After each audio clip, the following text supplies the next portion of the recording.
Hey Collective, welcome back. I hope you're having a good day today. So this week, the entire week, is going to be about karma. I think I'm going to have to break it into a 3-part series.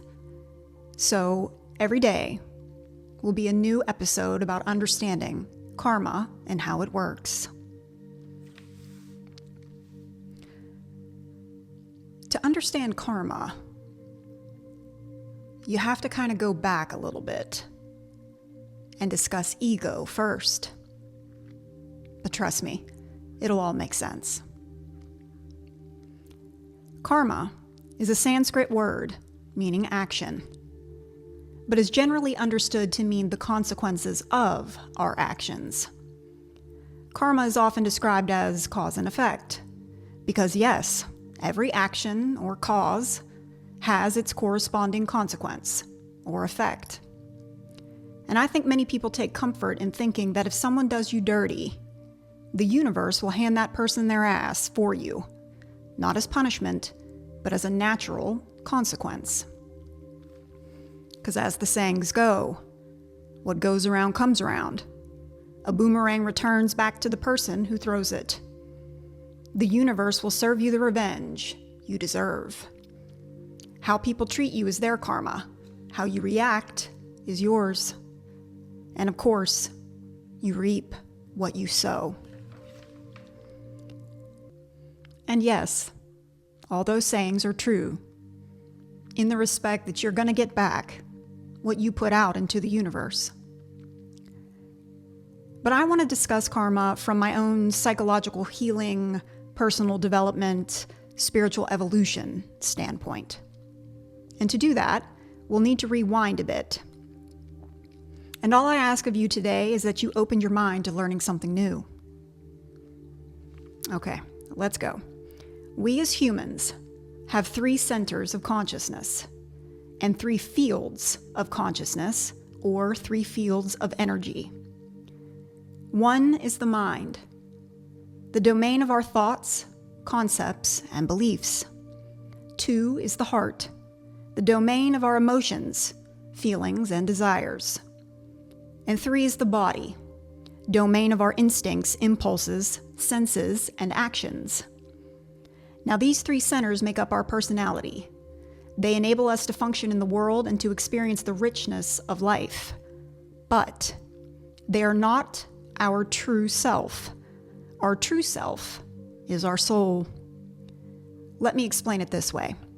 I have said it on this channel, and I'm sure you've heard other in the spiritual community say it as well, that we're all spiritual beings having a human experience. Our true self is our field of personal awareness and the transpersonal spiritual element of that saying. Our mind, heart, and body are the personal human element of that saying. And our field of pure awareness, our soul, unites them all into a human being. Now, each one of the 3 primary centers of consciousness, the mind, heart, and body, operates through 3 secondary centers, which are known as the 7 major chakras. The chakra system helps to integrate the centers of consciousness with the body's energy meridians and nervous system. The chakras are a video for another day, but without them, we would be walking zombies. We are not a soul living within a body, folks.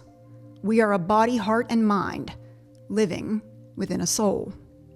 And if you believe in reincarnation, you will understand that our body, heart, and mind are unique to this incarnation, but our soul is eternal and has been here possibly many, many, many times over.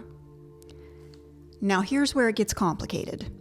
The creation of the ego, or the false personality, which most people are living in, and is what we refer to when we say people are asleep or still plugged into the matrix. They're not self-realized or enlightened yet. They're asleep to their true nature, living in a mentally created false center of consciousness known as the ego, perceiving the real world with their very own carefully curated virtual world seamlessly projected over it.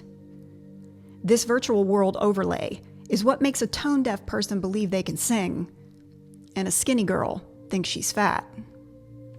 When the two images of reality don't match up, when our real-world experience clashes with our inner-world expectations, the ego is destabilized. This makes us anxious, so we're compelled to reinforce our ego and our inner reality by justifying, denying, or blaming someone else. The ego is basically a program that activates our default reactions to life. Most of its programs, limiting beliefs, coping strategies, thought patterns, emotional reactions, and automated behaviors, were initially programmed when we were very young. From a very naive, immature, inexperienced consciousness, so most of our reactions to life are inappropriate and immature. Sadly, these old patterns are responsible for most of the unnecessary suffering in our lives. So friends, allow me to introduce you to your ego, also known as your inner child. And even though it wants you to believe we are separate from everyone else, isolated from the rest of the world, we are not. And the ego proves that beautifully. We all have an inner child. We all have an ego that needs to be reparented by us, needs to be loved and healed by us.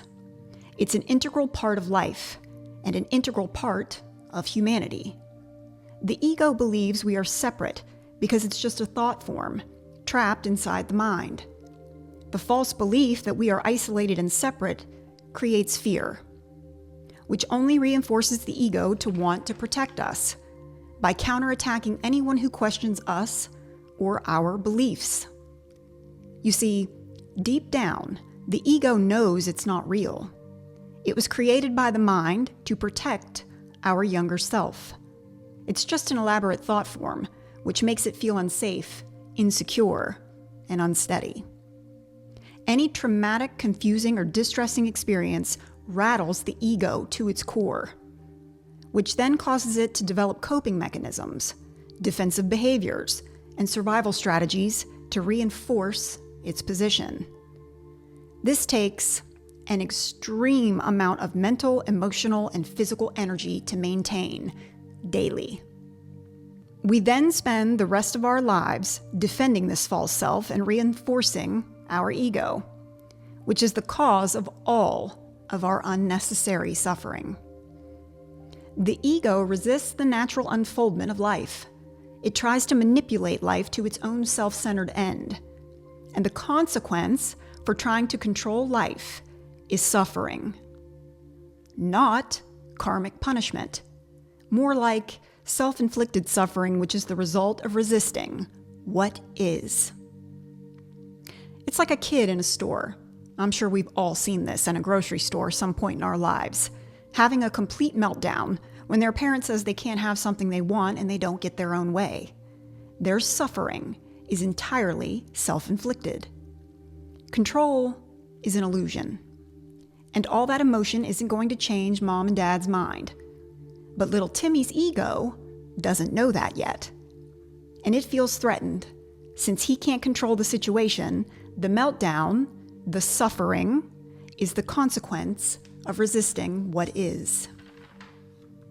Basically, part of the ego wants to evolve to end its suffering, but the other part wants to stay the same because it's safe and known, which makes awakening so much harder than it needs to be. Who we think we are is just a figment of our imaginations. We need to drop everything we think we are.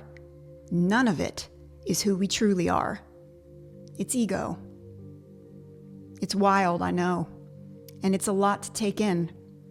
But if you want to awaken, you have to at least be open to the possibility that we are not who we think we are. That we may have gotten it wrong for all these years. And guess what? That's okay. We have to be open to the possibility that things may be different to how we think they are. That we may know absolutely nothing about the true nature of ourselves or reality. And if you can't be open to it then you have zero chance of awakening. Remember this: on the ocean wave of life, you can either be carried along effortlessly on the crest of the wave, or you can be dragged along in the wake, kicking and screaming, struggling to keep your head above water. Now, I don't know about you, but I've lived in the latter for way too long, and I'm ready to be carried effortlessly. And I'll leave you with this: our outer world won't change until our inner world does. Stay tuned tomorrow for part 2. Until next time, friends, keep healing. See ya.